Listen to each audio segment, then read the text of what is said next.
To hero or not to hero, that is the question. Whether 'tis nobler in the mind to suffer the slings and arrows of outrageous fortune and fold third pair no kicker on a board with four spades for 800, 100, 800. I fucked that up. 800, 180 million to 180. 180 million. All right.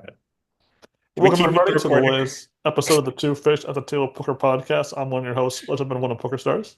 And I'm the other host, East Coast Sam on Poker Stars. Welcome to our 2026 main event coverage, whatever you'd like to call it, final table Analysis, analysis. conclusions.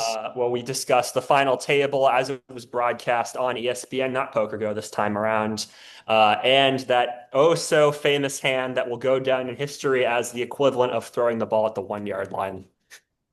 It's a good comparison, actually. Yeah, so the three-part final table concluded. We have the young Lucas Jumelon as our second youngest champion of all time, just a little bit older than Joe Cata for the on the anti-juniority rankings here. And again, he came in as the chip leader, and I pegged him to finish in the top two. You pegged him to win the whole thing. And again, I was Mhm. mostly just kind of playing like, yeah, it'd be kind of fun if maybe the chip leader didn't win when I picked him to finish in second. And again, prior to the main event's conclusion, Sam and I did sort of have our like predictions as to who would finish in first down to ninth, and for the most part, we were pretty much wrong. We Sam did at least nail the ninth and first place finishers with a lot of configuration messed up in the middle there, and I at least got Evaguru finishing in ninth, and then everybody else I got wrong. But nonetheless, at least I was at least happy that the seventh place curse was broken in a way. Greg Mueller ending ultimately finishing in third and laddering up quite a bit. I mean, he began the final table in fourth, so Mhm. he managed to ladder up one notch.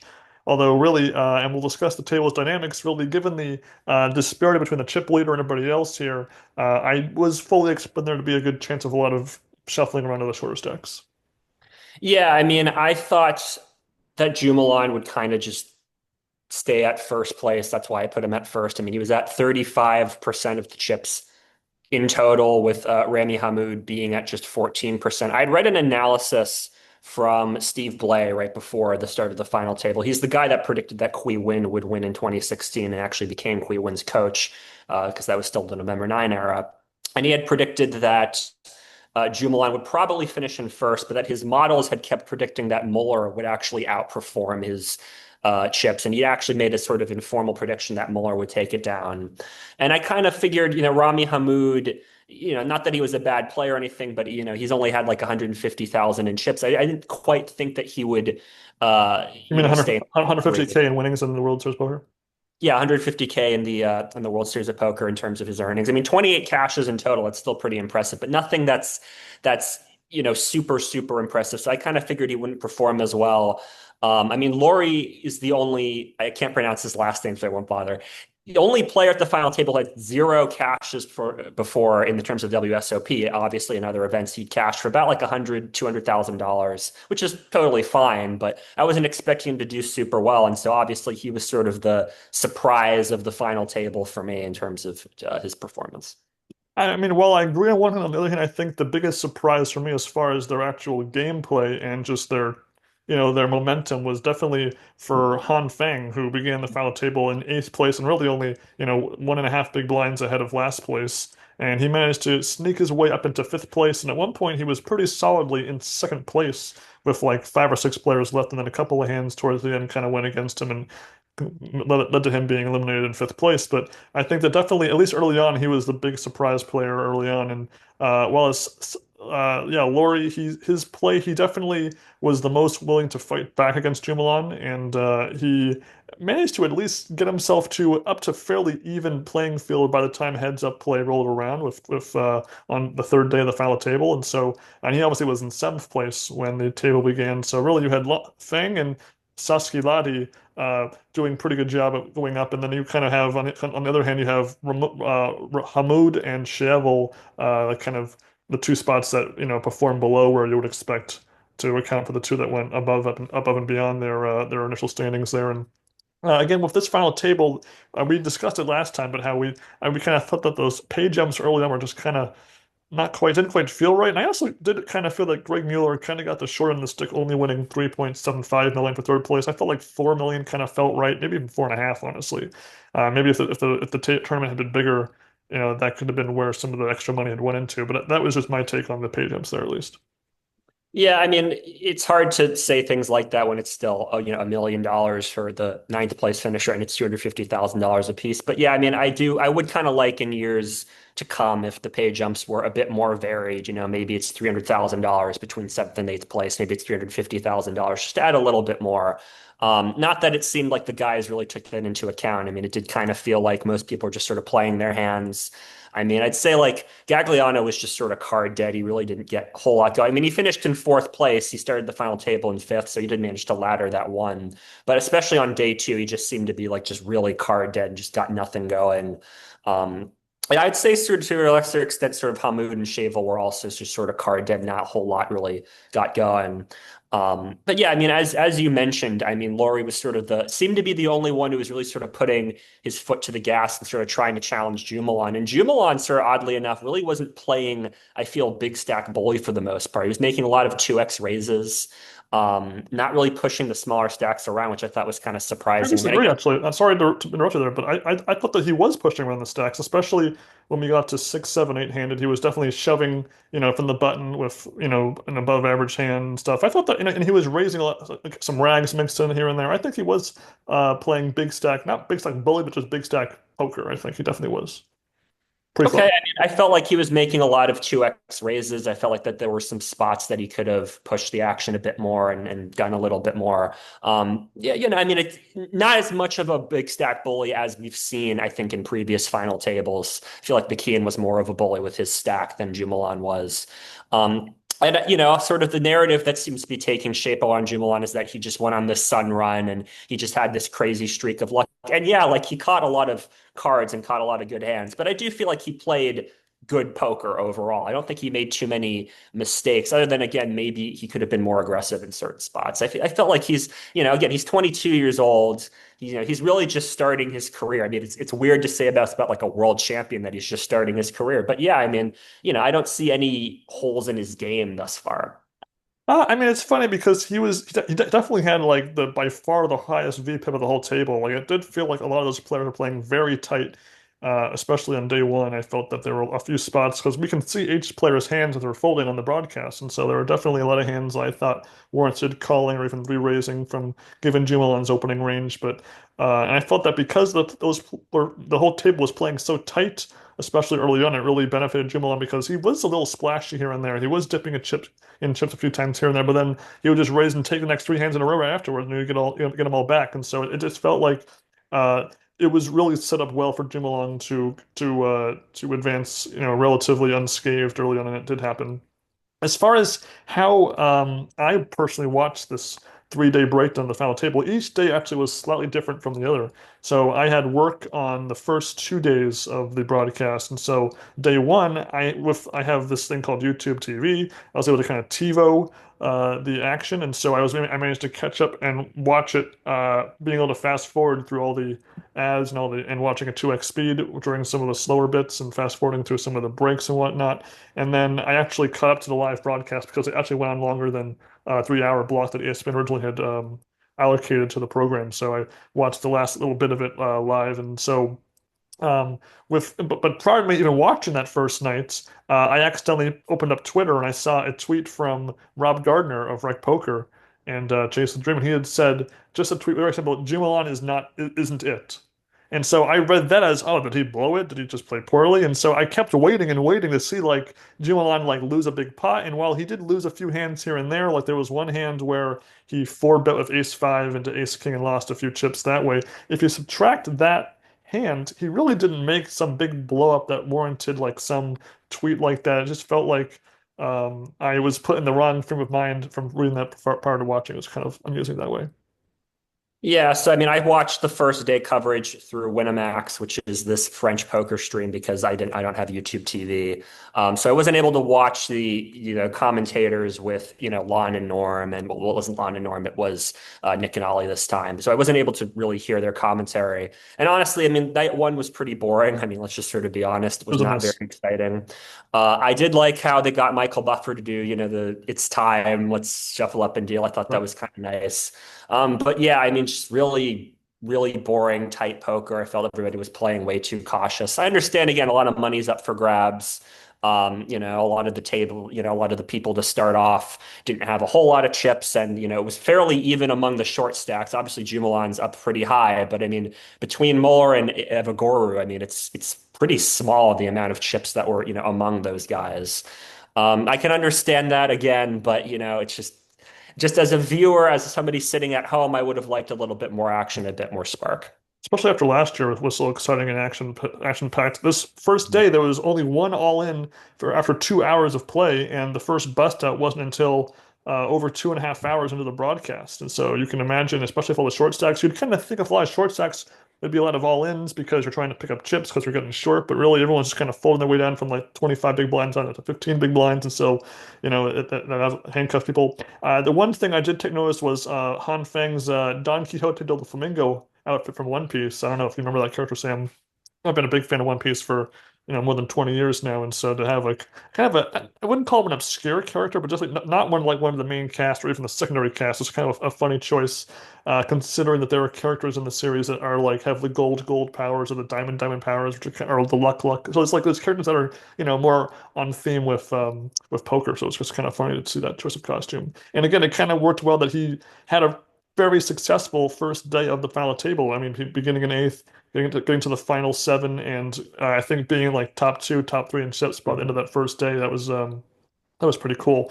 Uh, Greg Mueller, he got off to a pretty, he was chipping up slowly and steadily on day one, and then he kind of lost momentum and lost some of those chips. But he was, playing, definitely one of the tighter players at the table, but definitely didn't make any big mistakes there. I was obviously mindful of him finishing in seventh place there, and otherwise, with ESPN, another issue is just how many ad breaks there were, which I remember from the pre Poker Go era, that was definitely a thing. And there's still ad breaks in Poker Go sometimes here and there too, but at the same time, it felt like they were just a touch too long and a touch too many.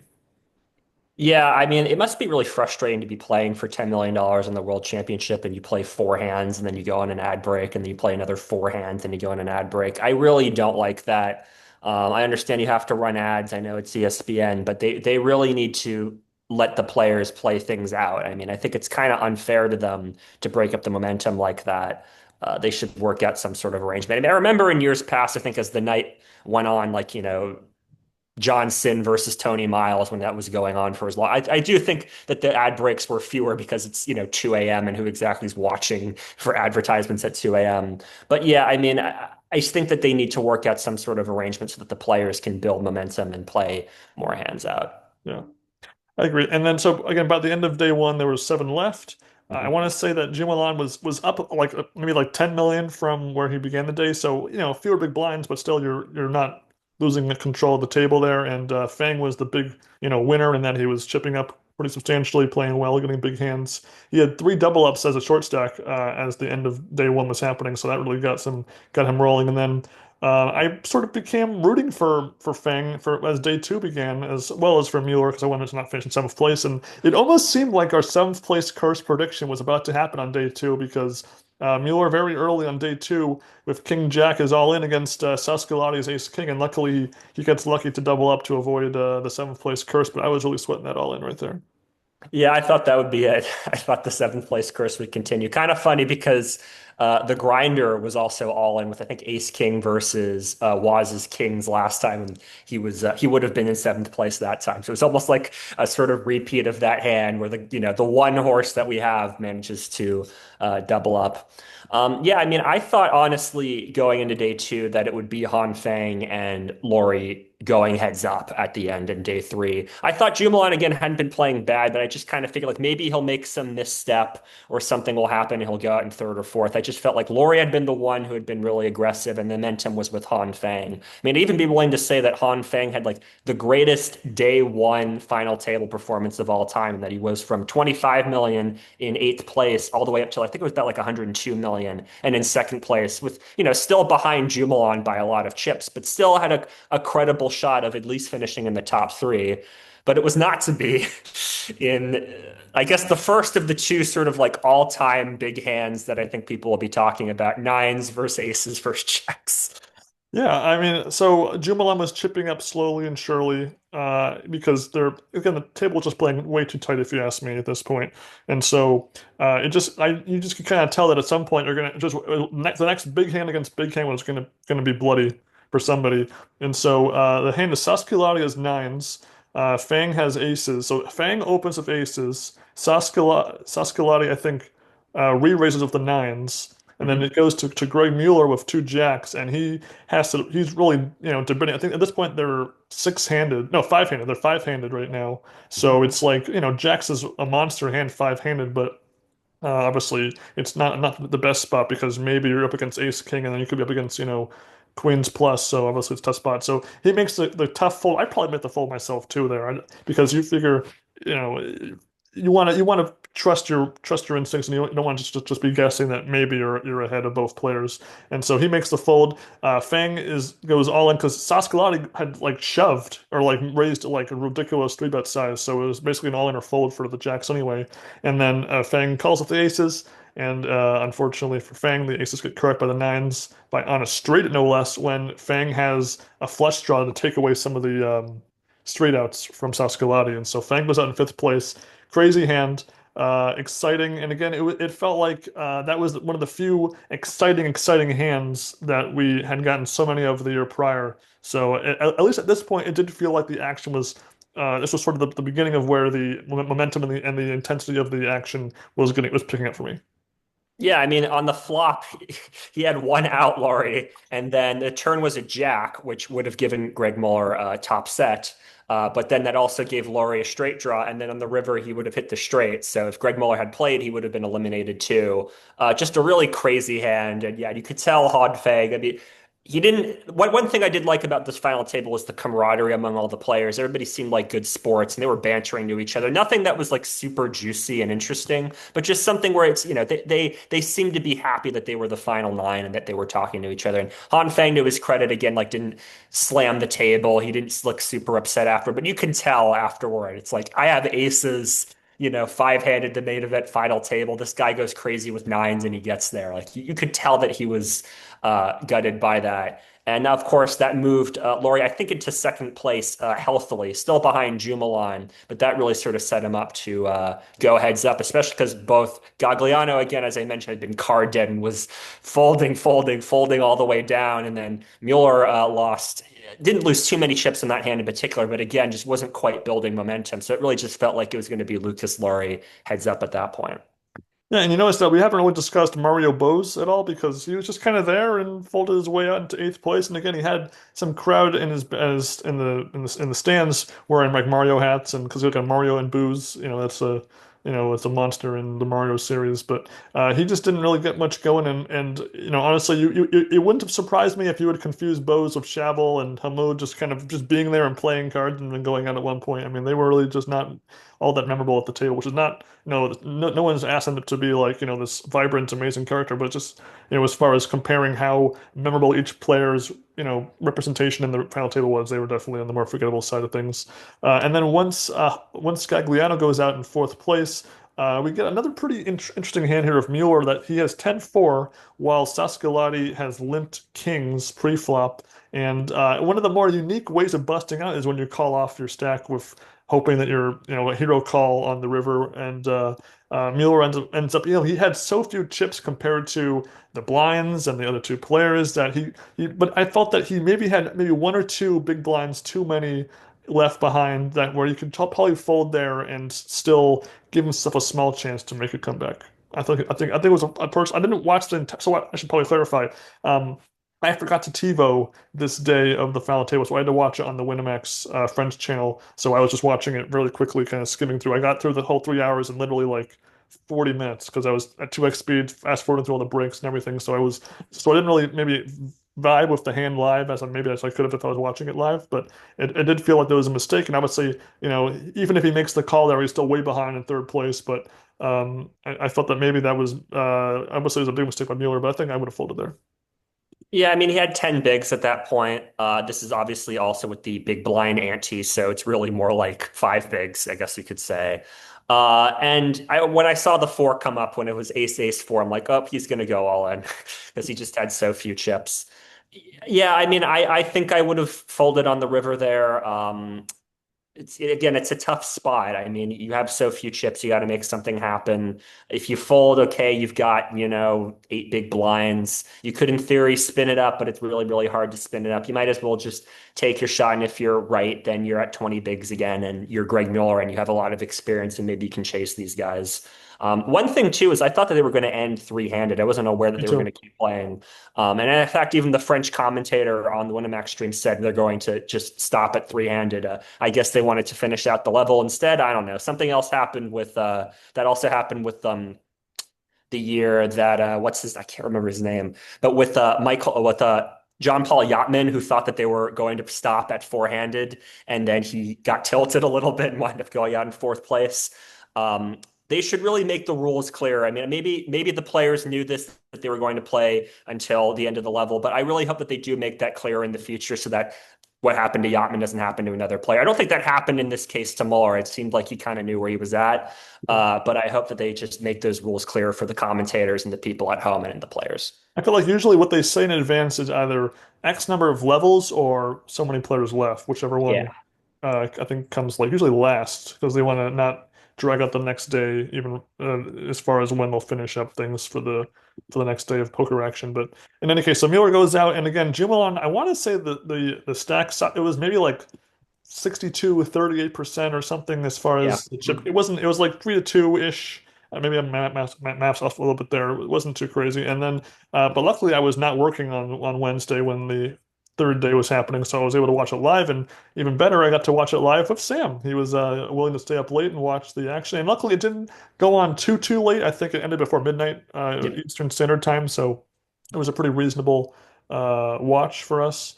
And some of the commentators were like, "Oh, this could be a very quick match," and I wouldn't quite say it was a quick conclusion. It wasn't a dragged out one like Tony Miles and John Sin or Kui Win / Gordon Veo, but it was on the shorter side, but it wasn't super short. There was enough time to get a little bit of back and forth.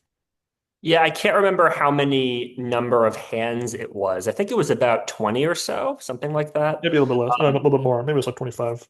Yeah, but like, which is, I think not super, super long, but not super short either, sort of more toward the middle, especially given how deep both of them were to start off. My expectation was that Jubilan would close it out. I just felt like he had such a big chip stack. He had gone wire to wire so far. So I just, no offense to Laura, but I just didn't feel like he could quite get up there and push Jumalan around. And as the heads up match started, it really did seem like Jumalan would just sort of seal the deal and close it out until Ace Nine versus Ace 10 happens, which that was a crazy hand to watch. I sort of shouted as the nine came on the turn, and then the flush came on the river. So Yeah, I mean, so Jumalan, he had won so many chips uncontested, and then felt mm, like the few times that players fought back, he would have some hand equity and actually make some hands. So it just felt like things were just really f were flowing well from the whole final table, and it definitely felt like if you put the hand comparisons to each other, he definitely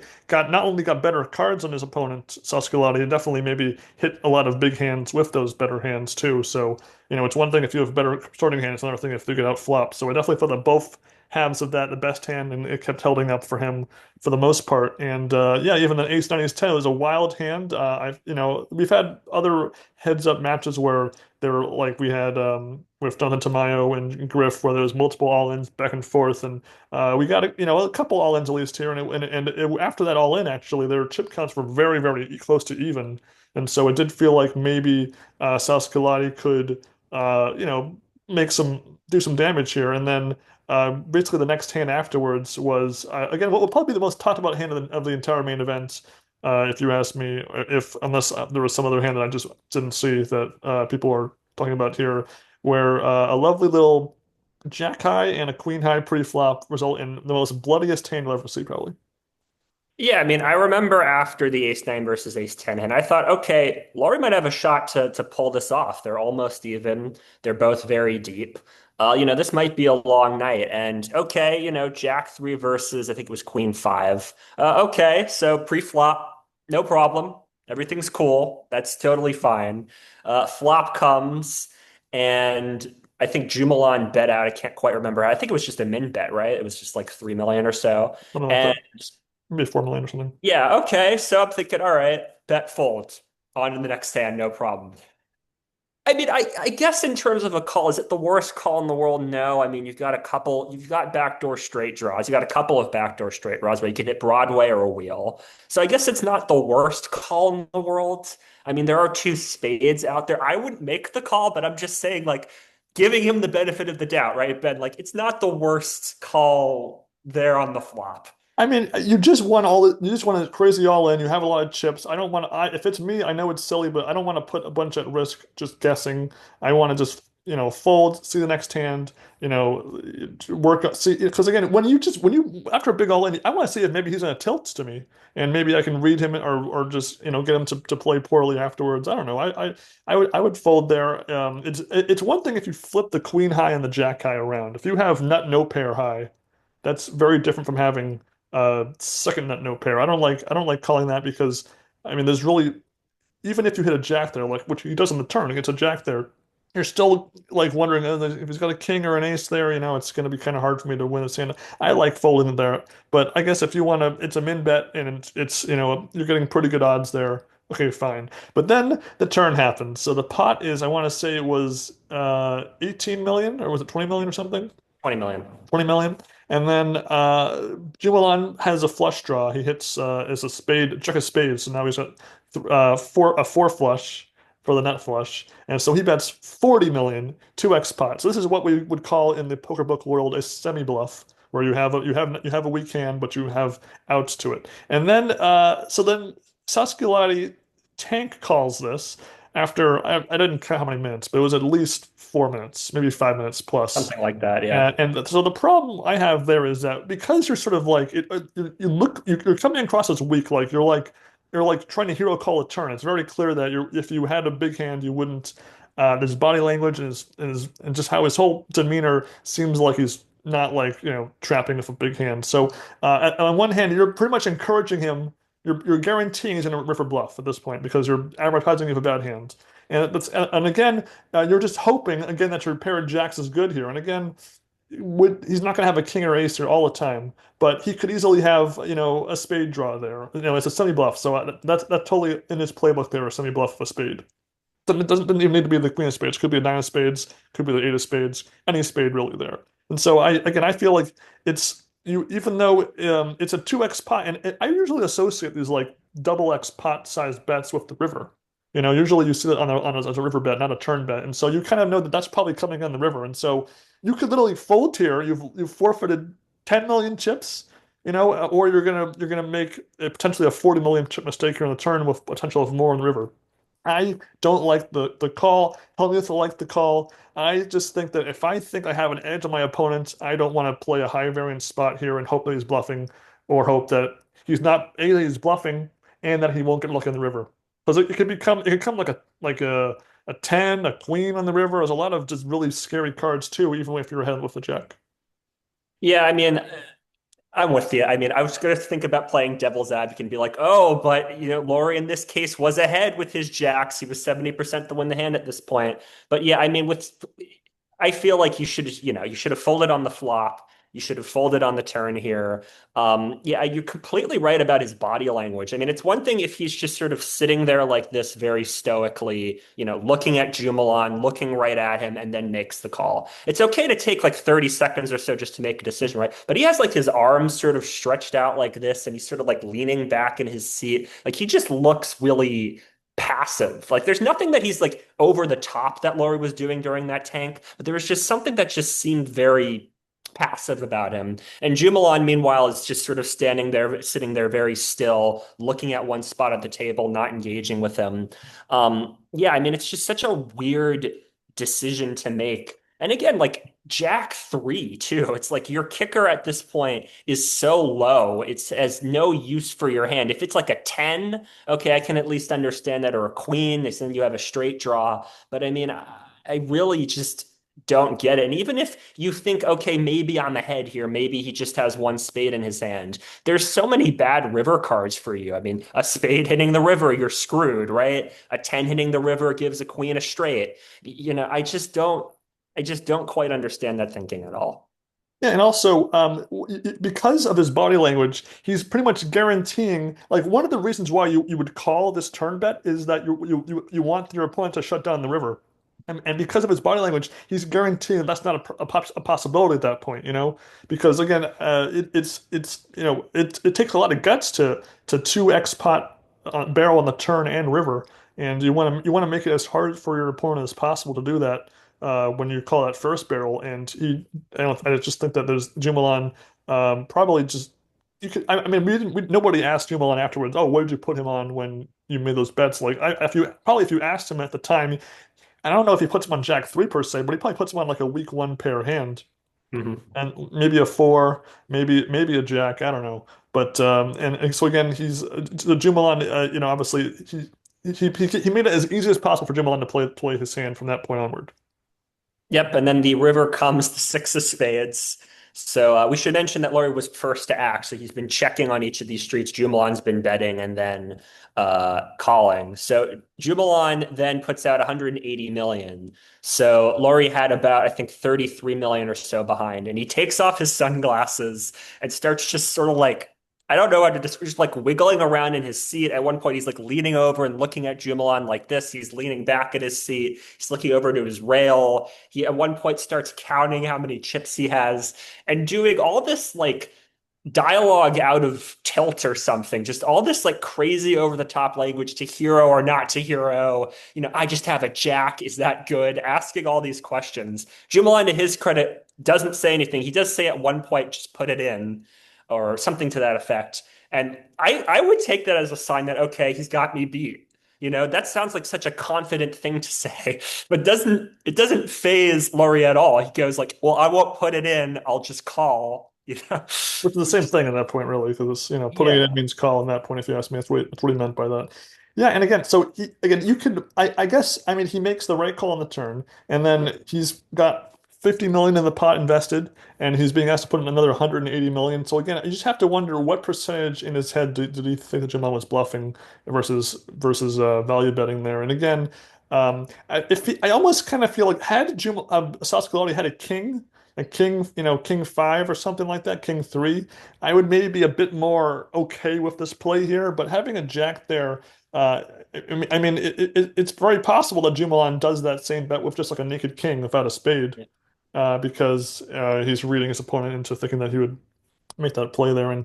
And so obviously, it's a crazy, like, I don't know how many levels of leveling war he was getting into. I just kind of felt like Saskalai just thought he's bluffing, doesn't matter. As long as the river is some low card, even if it's a spade, I'm going to play it. But it's like, what does what are the two cards he put him on? Like what, like 5-2, or like 9-2?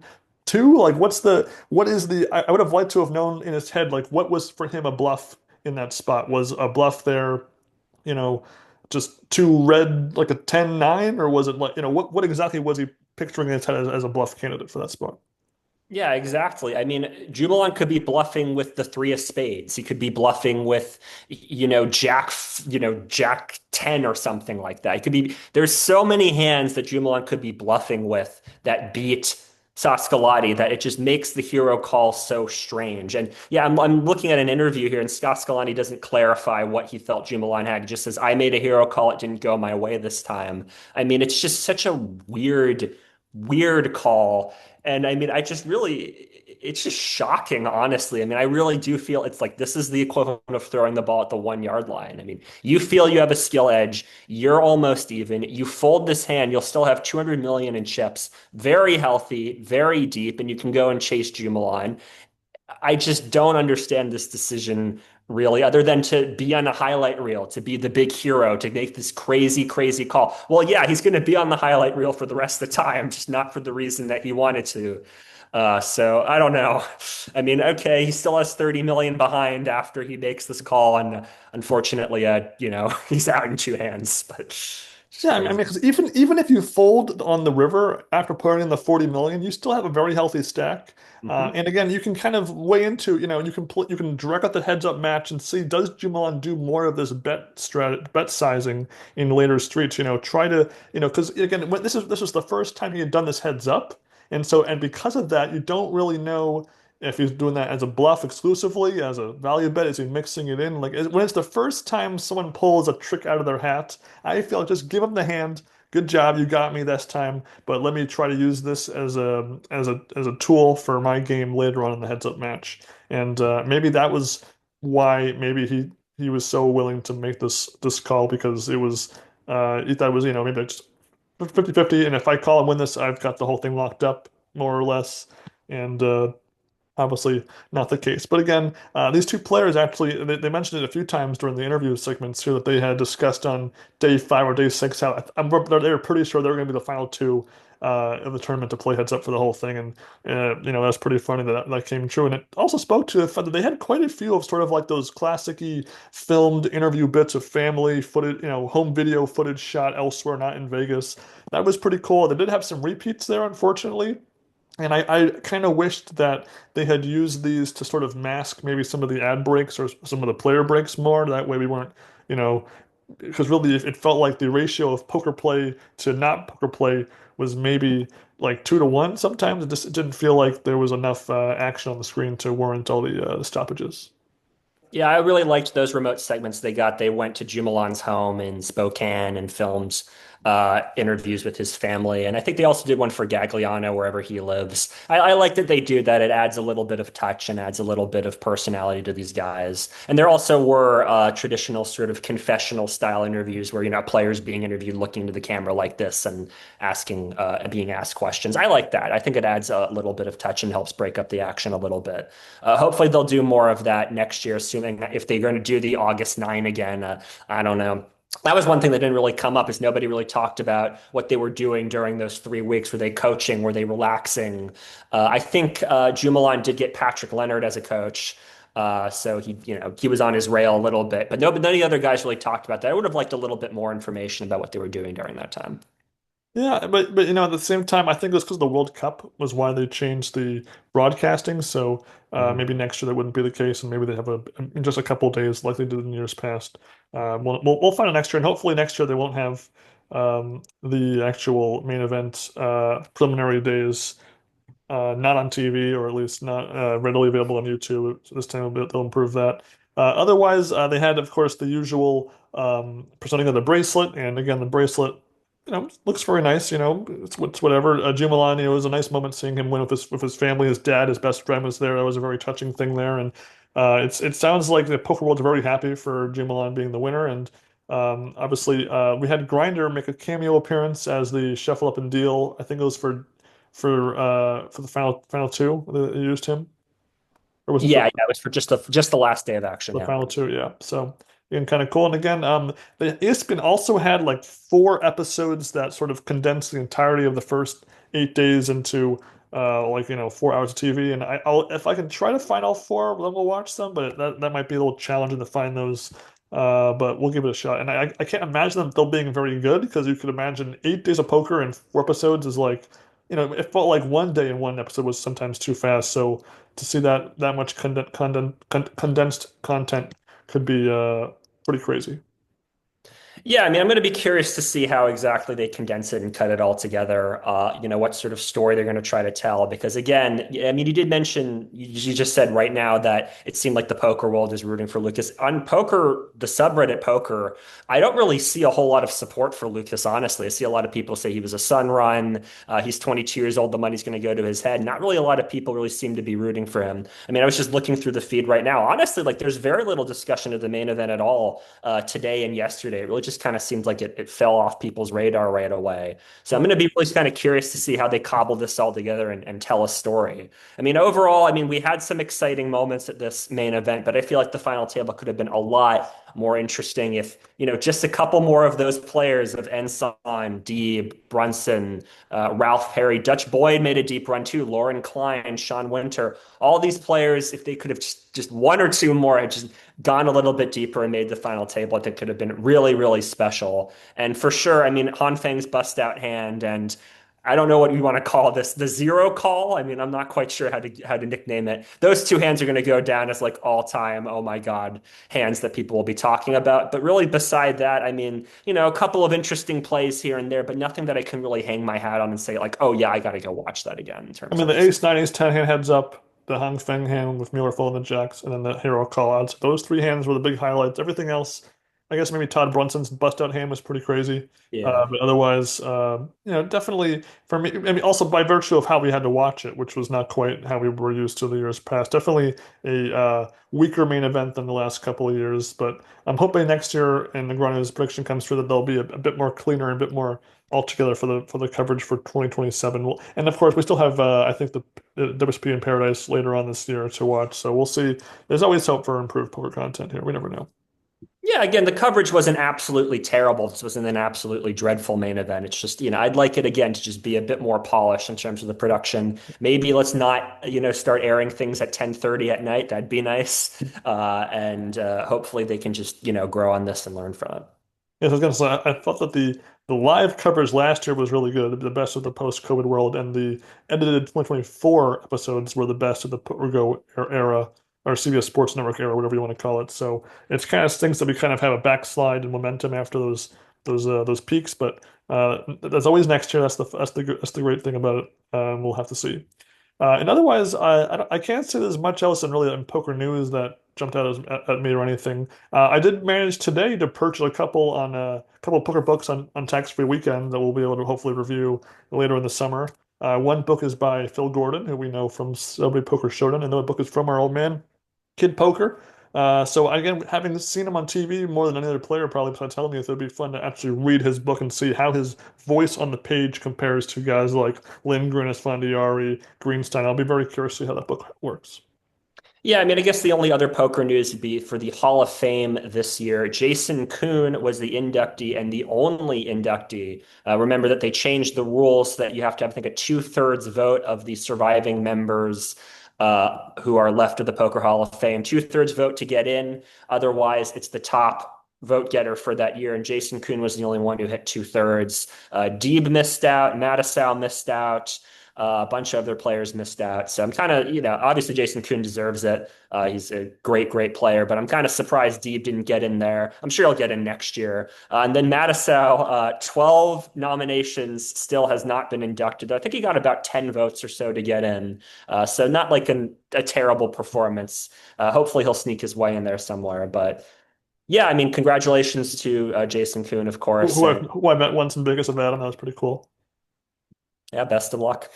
Yeah, and again, regarding Mattisau, I was obviously watching all of his poker vlogs, and just to see him get more and more depressed. He had a bad year. I feel like his last couple of summers were marginally, or a bit more than just marginally, more successful than this year. So a down year for Mattisau. But again, as always, next year, and we'll see if he can maybe. Again, I feel like if he wins one bracelet, he's probably going to get into the Hall of Fame, but that's a big if. Well, the problem was they just kept dealing him from the bottom of the deck. I mean, if the dealer can just deal from the top of the deck and give him the hands that he needs, he'd win. Perhaps. Otherwise, guys, let us know in the comments section your thoughts on this year's main event, particularly the final table's conclusion. Again, I felt that probably it was again, I rank it below 2025, I think below 2024 as well, and I think below 23, but above 22. I think it's kind of like it ended Yeah. pretty strong, so I put it, and then I didn't really see 21 live at all, so I can't really speak to that one. But I would say, and again, I'm just comparing the last 5 years or so. Obviously, I would rank it below a lot of the classicer years too. But again, it ended relatively strong and memorable, so I'll give it some points for that at least. Yeah, I think that's about right for me. I mean, there was some fun things that happened during the earlier days. It was kind of fun to see Moneymaker bubble the thing, and some interesting players emerged. Again, I'll be curious to see how ESPN cobbles it together. So obviously, if there's any other developments in the poker world, we'll talk about it. Any pieces of media out there. I'm seeing right here that 888 Poker did like a little docu-series on the main event, so maybe we can check that out. If you have any suggestions for things like that, let us know. We're always welcome for interviews. Did you play the main event? Did you see the final table? What do you think of the zero call of the century? Let us know. We're happy to have you on. Yeah, and again, I have my little master list of potential top podcast topics. We might have you there for a future episode as well, and we'll also be reviewing the film Casino with a couple of special guests here because that is, while it's not quite a poker movie, it's definitely a gambling focused movie. So definitely fits within our revised rubric of what qualifies for review content for us to talk about, and so that'll be interesting. And until next time, guys, enjoy your poker, enjoy your TV, and enjoy your poker on TV. Fold the Jack 3. It's never a good hand. Just ask Robbie Lou. Bye.